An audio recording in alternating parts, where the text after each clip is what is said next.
Steak and Shake is going to be offering their employees an hourly bonus in the form of Bitcoin, which I can only think is going to be enough to get the extra cheese, but more on that in a second. Welcome to Cryptocurrents, the weekly podcast about all things crypto, blockchain, from people actually working in crypto and blockchain. No shilling, no FOMO, just serving you up everything you need to know to get better at crypto.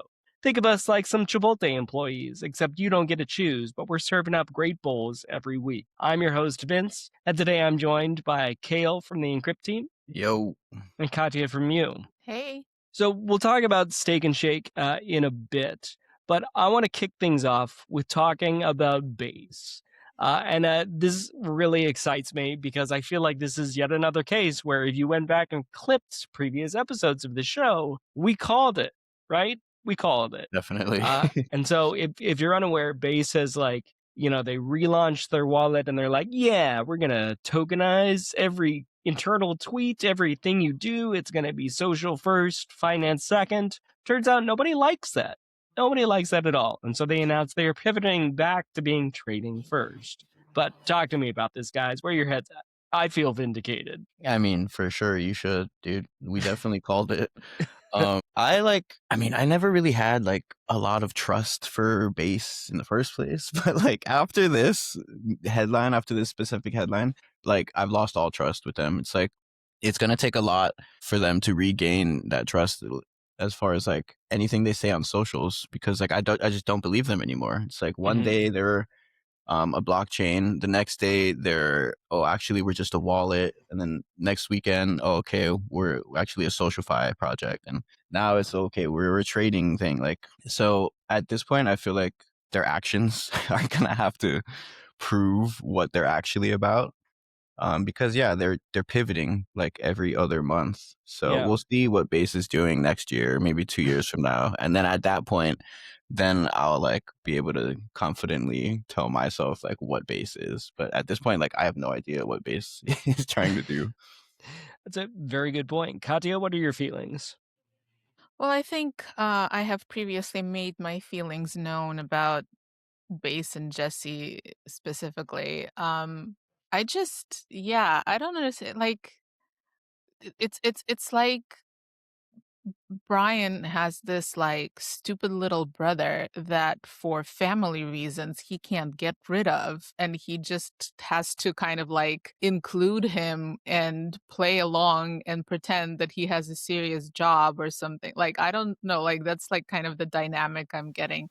And I mean, you have to contend with the fact that Base has volume and market cap, and and it's a serious deal. But I think mostly because of the connection to Coinbase, obviously, rather than on its own merit. And whatever it could have done on its own merit has been, like Kale says, all over the place and just weird. So I don't think we can discount it, because unless sometime in the future Coinbase officially divorces from Base and says we're not doing that anymore, it's or does a hard rebrand and just says this is just our official network, and that's it, period.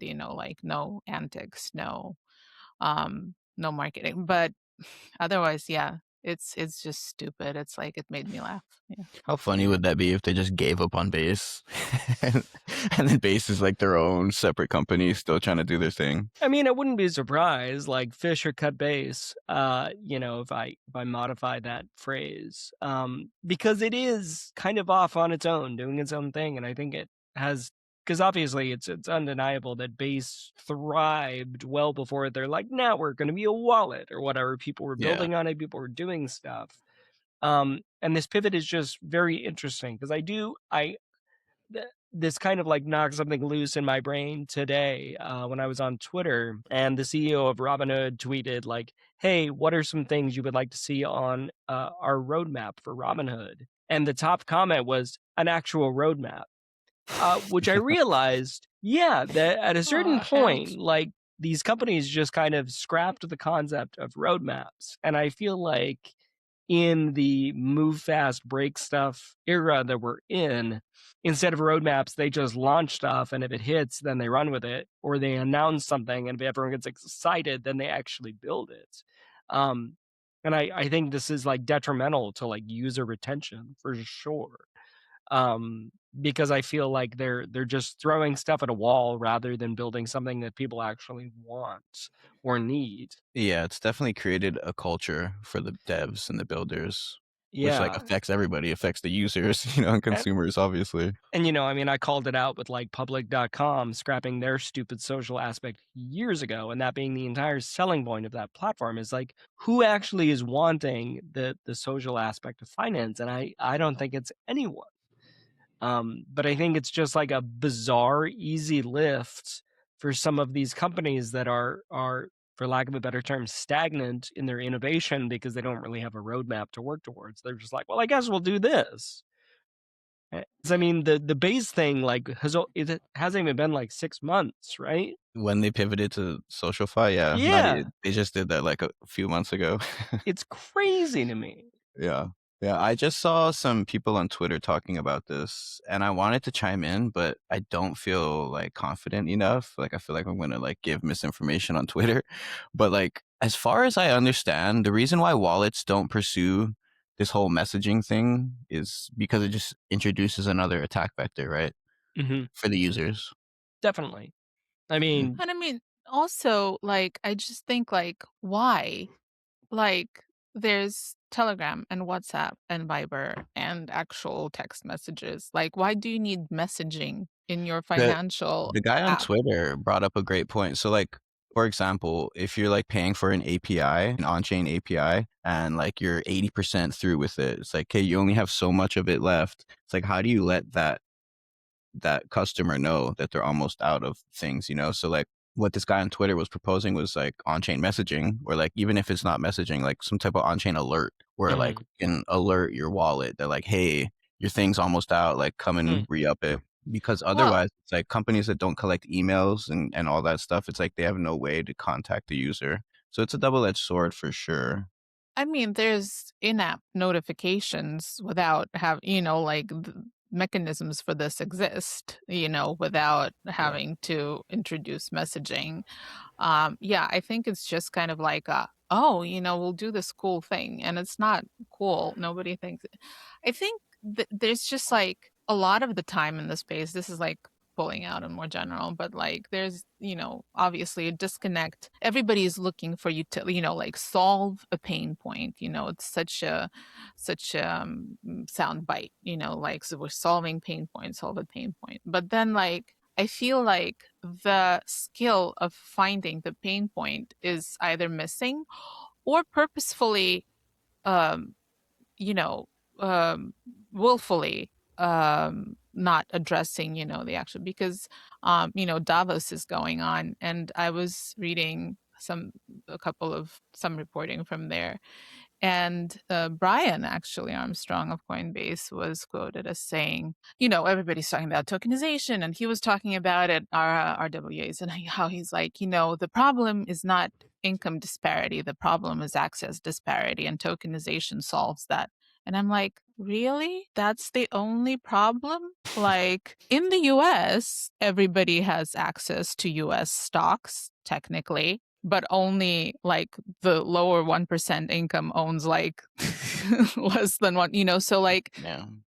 access to stocks is not the only problem. Yeah, no, But that's just the he most lucrative chooses, problem for I know, right? Coinbase. Like, but he chooses to talk about that now because everybody's talking about tokenization. And if we only solve the access problem, then the growing kind of like the elephant in the room problem of the K economics and the growing disparity, like, will go away. Tokenization solves this. Tokenization of stocks can solve several things, but that's not. So it kind of reminds me of like, oh, messaging in the app will solve people's problems and will solve our problem of being irrelevant. And, but it's like, it does not. I think it also just kind of speaks to everyone's obsession with the everything app, which Mm. is silly. Like everyone looks True. at like WeChat And they're like, yeah, it was a chat, but now it does money. And so crypto's like, well, we're money. Let's also do chat. And I just don't think that's not the way the street runs. And that's also not the way that we operate now in modern society. Like WeChat has been around for forever, and was like very early adopter of both the chatting and finance. Mhm. Now I've got an everything app. It's called my phone. I just have a bunch of different apps within that. And it just, I don't know, it feels silly. Katya set me up for a great segue, and so I guess I'll have to go ahead and segue to, yeah, Davos is going on right now. We are recording on January 21st, 2026. I think that's the first time I've said 2026 out loud. And there's been a lot of drama. Specifically around the crypto clarity bill, the market restructure bill being delayed, Coinbase pulling support, yelling and screaming about banks. Talk to me about all of this. Talk to me about Davos. Talk to me about your feelings on this. As we record at noon Pacific, because I do have some more timely stuff to get to as well, that'll be related to the time zone. But what are your thoughts on Davos, Coinbase getting angry, pulling support? Where's your guys' heads at? Kale, kick us off. I don't know, dude. I'm like, it's so hard for me to keep up with the legislation of it all because, like, I don't know, it's just like supremely uninteresting to me. And like, I thought this passed already. Like, I like, I'm like, this headline came up. I was like, dude, what? Like, I literally thought this happened months ago. But yeah, no, I guess I was Because there was the Stablecoin mistaken. Act, right? That must be And the now one I was this, thinking of. Yeah. and now this is a different one. Yeah, so like I guess Clarity Act was supposed to help clarify like guidelines and regulations, which I thought we had already pushed through. But apparently on the 5th, so it was supposed to go live on the 15th. And I guess like on the 13th or 14th, just like a couple days before, like right before it was supposed to happen, Brian Armstrong specifically of Coinbase, I guess went through it, or the Coinbase lawyers went through it. And Brian Armstrong posted on Twitter that like, yeah, we're not going to support this. Coinbase is not down. And I guess like last minute, the whoever's like in charge of the bill, legislators, or whoever's like writing it, they changed it up last minute to make it I guess just much more predatory to crypto, because originally it was like beneficial for the most part, but not. I read something. It said that the new edits allowed for freezing assets based on risk. So like they could just say like, "Oh, hey, Vince, like you're a risky guy, and you can't send any more Not Bitcoin wrong. anymore." So yeah, Brian Armstrong was pointing out things like that. That is like, I don't know if this is like the way to go. Yeah, one thing he flagged, I didn't, so at one point he made that I didn't quite understand, but I didn't read the bill in its entirety, God, obviously. no. Yeah, but he said that it's a de facto ban on tokenized stocks, and I did not quite understand why. I trust his judgment. I'm sure that that's how it is. What I do understand pretty well about the issues that he raised is about stablecoin yield and rewards, and that has been the most publicized kind of issue with it, that people. And I think the kind of the narrative here is that the Stablecoin Act was passed, and then that surprised banks and gave them time to gather their forces to oppose this bill now, because the other name for this one is like market structure, I think, Yeah. bill. So it's a slightly different kind of angle, but uh and I think, like I said, I think the narrative is that the banks woke up and were able to prepare for this.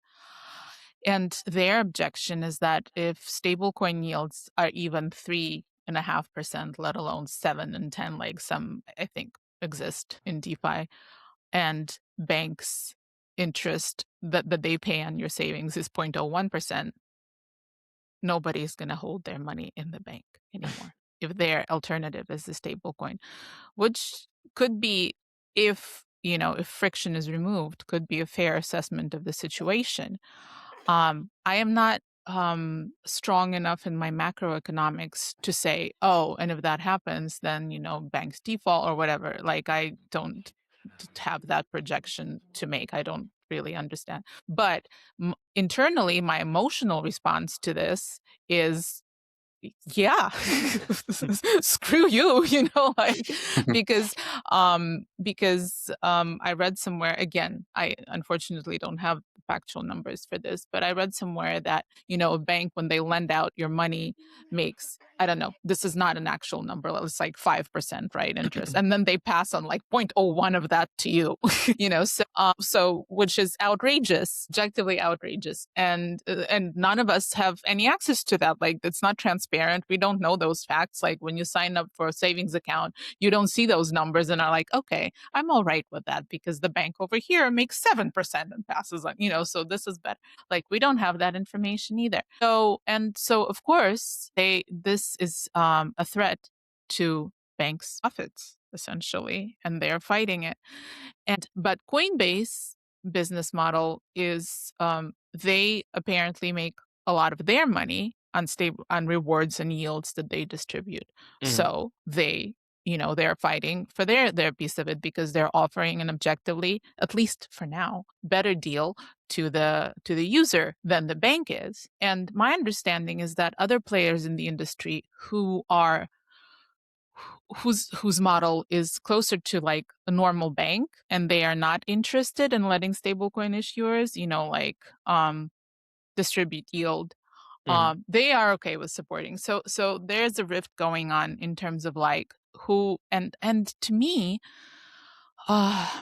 this is the crux, like, of what we've been talking about on this podcast for a year, in the crypto industry for years and years and years, that crypto, by its design, from the very first day of Bitcoin, is supposed to be coming for the banks, unless the banks want to evolve and, become different and become competitive with crypto on those parameters, right? And serving the user. And this is it. We're here. And we've gotten to that conflict where banks are now fighting for their potentially survival in the face of stable coins and stable coin yield. And we are here. And if banks win, then the whole um, road of crypto has arrived at a point where it's just to make banks' profits more. Yeah, if the banks win, the last decade of my life has been a waste. Right. Well, I mean, no, but like what I'm saying is that then the whole kind of process of turning crypto in rails that just serve the same banks that crypto was created to take down is complete. No, So 100%. so that's kind of how I see the situation right So now. I'll actually argue with you on this because I think you've made some interesting points. I feel like banks are pointing to the stablecoin part and being like, well, this is problematic because that's the easier thing to understand. And the reason why I think they are actually more upset about the RWAs and tokenized stocks is because that's where a super majority of everyone's money, if you're doing finance right, is. Right? Most people don't keep more than 6 months, say, in cash. And if it was about that yield, they would have gone after the Ally Bank, the SoFi Bank, any of these neobanks that are offering 3%, which is like 400 times the national average. So I think they are afraid, and I think you're right. I think they woke up and were like, "Ooh, this win they're gaining momentum. We need to stop them." And I do think you're right. They woke up and are like, "Well, we need to, levy our forces." But I think it's truly about the RWAs because that is something where we're coming for their lunch. And that's where the trillions of dollars are. Yeah. Well, yeah, that's why I wish I understood, and I will dig into this, later, Brian's point about why this bill is a de facto ban on tokenized stock, because I think, and I agree with you, like, I don't know enough about it, and there's probably, when there's a great focus in the media on a specific thing, there's usually a reason for it. So because, stablecoin yield has been so pushed and so highlighted. So you have convinced me. I agree with you, and I wish I understood more about how this specific bill specifically affects RWAs, and it's worth learning about. No, I read I a agree. fun metaphor on Twitter and that compared this to So like banning, like what's happening with the Crypto Act and banning what they're trying to ban with crypto is like when the internet was coming up, the post office stepping in to ban email because like post office already exists. Like you don't need to do this online, just do it where it happens. And like this is like what's happening with the banks and crypto. The banks are stepping in to be like, no, you don't have to do this on chain. That's an interesting point. We still have post office though, so maybe there's a space for everyone. Yeah. But yeah, so let's move on then, shall we? And talk about gold and silver. And so the reason why I called out the timestamp for this episode is everything has changed in the last half hour or so. So prior to us like hitting record, crypto or gold and silver were at all-time highs as there are threats of tariffs going across the board. But then all of a sudden, a framework for Greenland was to acquire Greenland was maybe thought out or something, and so immediately stocks and crypto go bazinga and go straight up, and gold and silver go straight down. So we were going to talk about how, the tariffs send people running to gold and silver, but crypto is down. And so let's talk about that. I just want to actually recognize that that's not true as of this recording, which could also possibly change. That's so funny. By the time we hit end, it's going to go the other way again. I mean, there's a very good possibility. Things move rapidly. But so for me, it was interesting prior to this how in a risk on environment, people were just like, well, we're going back to the old gold and silver of the world, and forget about crypto because crypto only goes up when people are excited about it. And that just always feels very contrary to people who are like, Bitcoin is a reserve currency, that if the dollar goes to zero, Bitcoin will be king. And that always never seems to be true. And I wonder if it's time that we abandon that narrative. And how do we make the broader community abandon that narrative? But just talk to me about risk on and these turbulent times and your guys' feeling about gold and silver. I don't own any gold or silver. Full transparency. Dude, me neither. And that's like was gonna be like the gist of my talking points today because we're like, yeah, it's soaring. And I was gonna be like, dude, I should have bought. But yeah, I mean, I don't know. This kind of makes sense to me. It's just like the seasonality of everything. Seasons exist. Sometimes it's spring and then it's summer and then it's fall. And same thing in the markets. Like sometimes the metals are leading and then it's crypto and then it's stocks. And everybody has their turn in the spotlight. And so, yeah, I don't know. This is kind of just like expected, I guess. I totally wasn't expecting it to happen like mid podcast, obviously. Right? And like I'm looking at the chart now, like that's a steep drop. It's just like, boom, yeah. Yeah. But I mean, I don't know, dude. Like long term, I'm like very much of a long term thinker. So it's like, I don't know, this doesn't really mean anything to me because I still feel like ultimately the value of metals is like, yeah, if the world does like blow up back to the Stone Age with like no internet or anything, it's like, yeah, people are going to be trading something. And I'll tell you what, it's not going to be metals. I mean, but the guys with gold and silver, it's like, it'll be worth something. You don't think? No, well, maybe seeds. Seeds, I think alcohol and ammunition. Well, yeah, because those utilities. No, but also like, at gold, the end of the day, like because shiny things, people like shiny things. Not like that even was a that. currency for a long time for a reason. It's just that in every conflict, in every apocalyptic even scenario, there are people who are like, this too shall pass. Yeah. And Yeah, no, there's a like, huge percentage of them. I'll come out on top. I remember my grandmother, who was a child during the Second World War in the Soviet Union, and she told me stories about her grandmother, who had maybe they came from a family that was wealthier before the revolution. I don't know, something, but like she had jewelry, and that during the war and the war aftermath, like that jewelry was exchanged basically like for bread, like rings that would be worth, thousands of dollars for a loaf of bread, and there are always people willing to to do, Speculate. able and willing to do that, right? To take Sure. that. In that case, I would rather be the person with a whole bunch of flour. Right, for sure. But And you're right. like, You have a point, but like still, it's not gonna die. It'll No. never die completely. Well, no, I agree. I think the interesting part I've here been is watching that way too much Fallout, so I'm just like obsessed with bottle caps right now. I think we also kind of forget that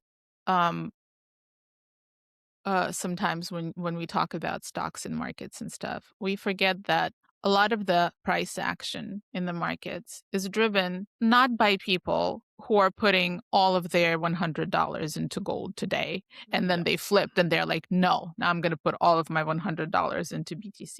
These are people who have millions of dollars both in gold and in BTC and in oil and in real estate and all the other things, so they're just kind of like flipping maybe a couple of their millions today from one thing to the other and then flipping them back or whatever. So they are not really they don't have as much skin in the game for a particular asset, as retail investors listening to these reports may, have skin in the game for a particular asset. So I think that's important to keep in mind whenever talking about market movements. I think all of this really underlines the core principles when it comes to putting your money to work. And that is, have a thesis, stick to your thesis, and be consistent. Don't let the noise, don't let the fear like drive your decisions. Like if you're going to buy, $5 of Bitcoin every day, doesn't matter which way Bitcoin is going. If your underlying thesis still holds true,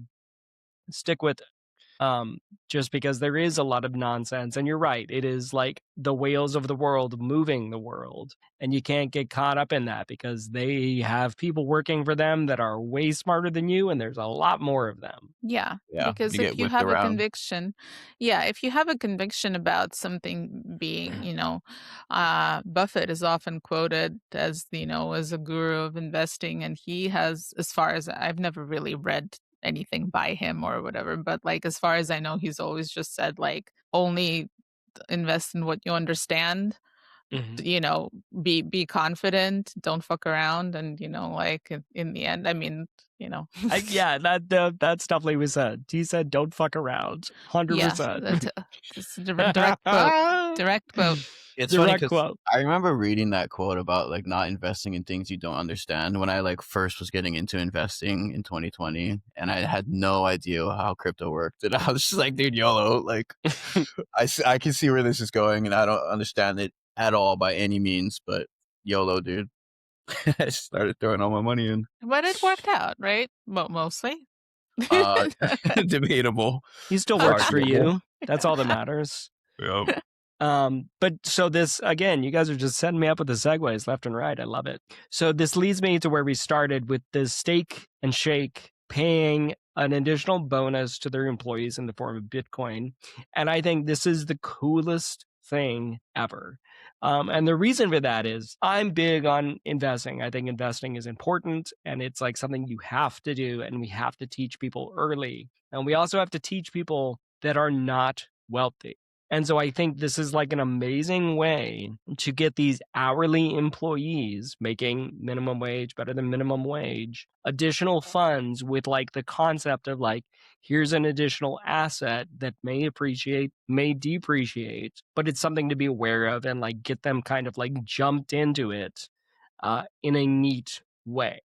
So this got me really excited. Like I would have loved if like back when I was working at Target when I was 17, if every shift they're like, cool, you got 0.001 share of Target. Like that would have like set me up to like be more hands-on investing, from the age of 17. That would have been amazing. But what are your guys' thoughts on this? Yeah, no, I 100% agree with you.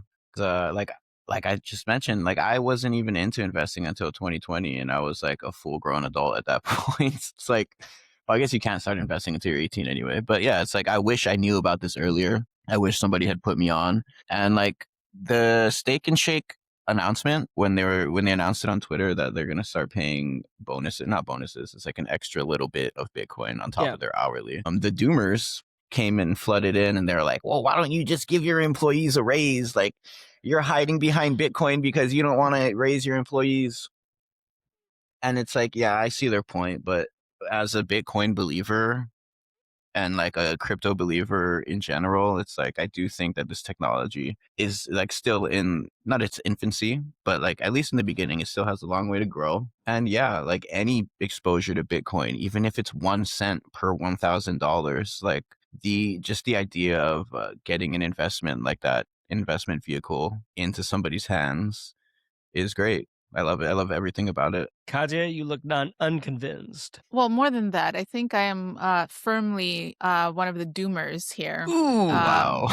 Wow. Yeah, no, yeah, like because so um there's a 2-year vesting period on this as well. Mhm. So you have to wait to redeem it. Like if you do the math of it, it's it's not more than nothing, right? Not nothing. It's like I Mhm. think somebody calculated that it's like DCAing about $30 a month into Bitcoin, which is, not, I'm sure there are people out there who do this on purpose, who are DCing about that amount or whatever, Yep.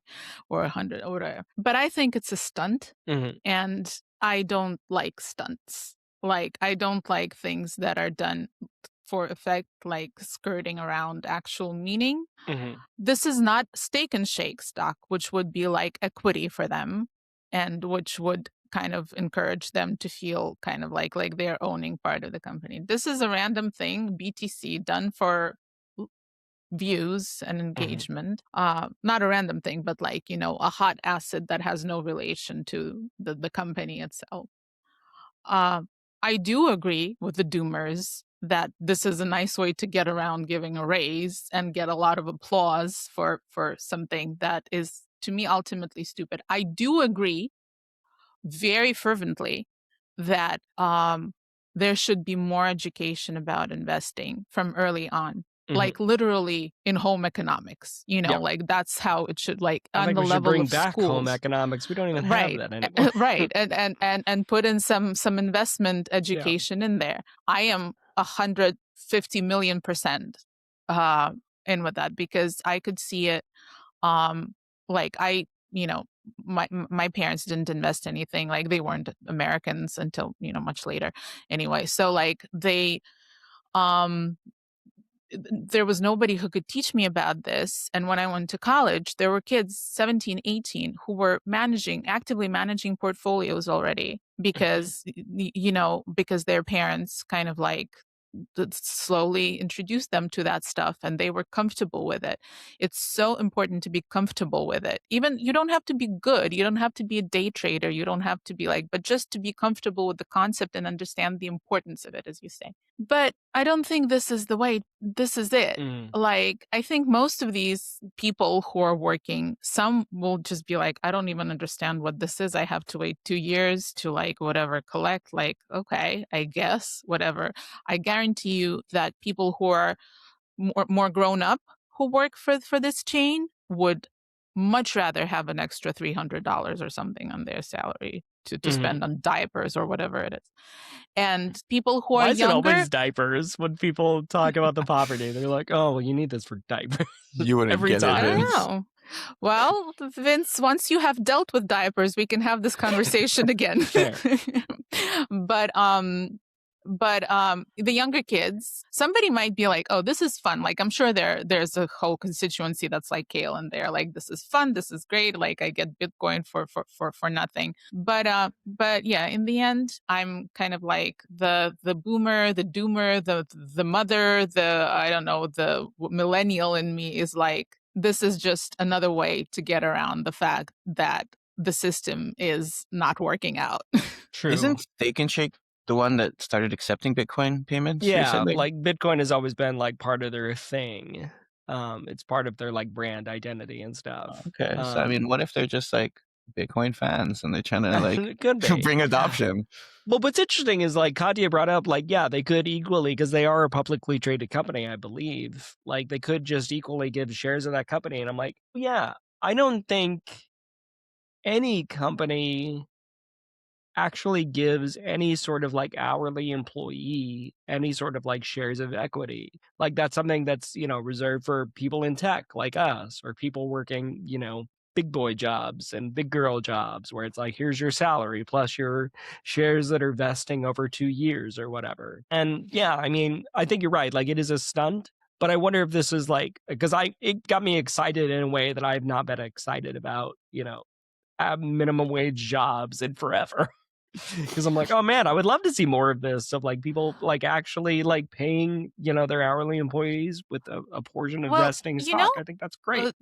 this makes me think of something that has not occurred to me at all before, but the only reason I did think of it is because you mentioned Target and you said, maybe if they gave me some Target, like I wouldn't have thought of it without you saying that. Yeah. But if um if it was a law, I don't know, that every employee of a publicly traded company, even if they are like, on the retail, working in retail, or on the custodian or whatever it is, received like a tiny amount of that company's stock, like that's something that would be exciting to me, because it would train people from every level, every entry level job, to understand stock and kind of like pay attention to that. It would give them an interest in the company they're working for, which is good for morale on every level, I think. Mhm. And this is where tokenized stock actually can play a role, because it might be easier to generate a wallet for every employee than create a brokerage account on their part, That is a so, and fantastic just point. this is and distribute, because you don't have to tell them, oh, go make an account over there, and like whatever. You can just generate a wallet for them and give them the phrase or whatever mechanics you want to do, like, if it's not self custody. But that's an easier mass kind of like distribution mechanic, maybe, for that sort of thing, and that would get me excited. Interesting. Yeah, that would be cool. Well, I think this all just serves to say that, you need to invest early, you need to invest often, and you need to invest without emotion. And above all, you need to invest in yourself, which is what you've done by listening to this episode, dear listener. Thank you so much for being here. Make sure you leave a review wherever you get your podcasts. Make sure you follow along on Twitter, on YouTube, wherever you're listening to this. Thank you both for being here, and we will see you next week. Uh, Bye.